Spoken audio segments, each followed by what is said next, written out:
Hi everyone, welcome back to the third part of stamp collecting. Stamps don't always depict what's on their own country. Liberia issued a presidential set, and they actually have stamps depicting the actual official portraits of every president of the United States up until Nixon. No, that's Bush, I believe. Just past Reagan. I don't know if they have the current ones, if they continue to issue them or not. Why do they issue stamps depicting something from America? That's very simple. One of their biggest imports is postage stamps. There are many smaller countries that have no industry and their only income is selling postage stamps to people like us. Some collectors consider them junk because they're issued just to make money, and other ones like me just say, you know what, if it's a topic I like, I'll take it. I was collecting airplanes on stamps, so we have quite a few of those, and we went into space on stamps,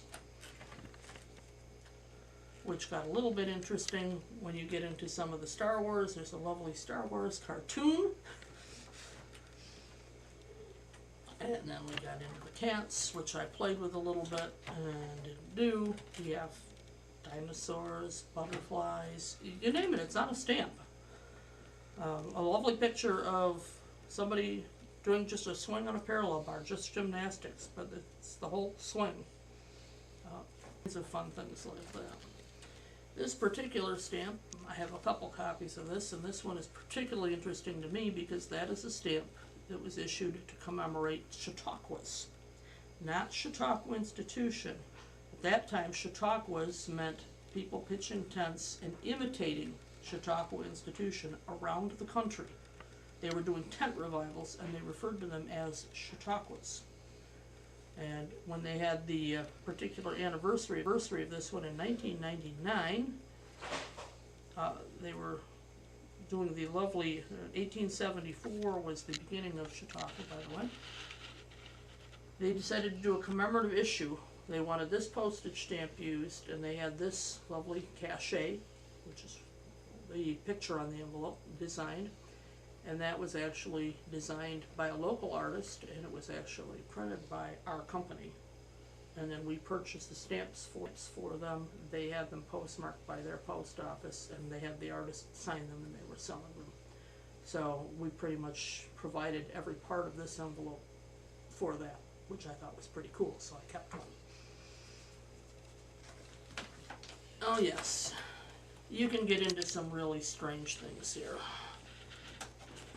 If anybody's a Trekkie, yes I am. Sorry.